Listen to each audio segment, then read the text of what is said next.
Top 5 Muslim scientists in history. And trust me, number 1 will surprise you. Number 5, Al-Biruni. He calculated the Earth's radius with incredible accuracy, using nothing but shadows and math. His number was within 1% of today's satellite data. Imagine that 1,000 years ago, before telescopes, before rockets. Number 4, Abbas ibn Firnas, the man who tried to fly. In 9th century Spain, he built gliders, studied bird flight, and launched himself into the air.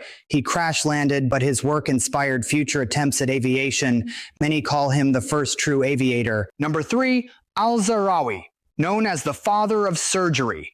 He wrote a 30-volume encyclopedia describing over 200 surgical tools, scalpels, forceps, even stitches, many of which are still recognizable in hospitals today.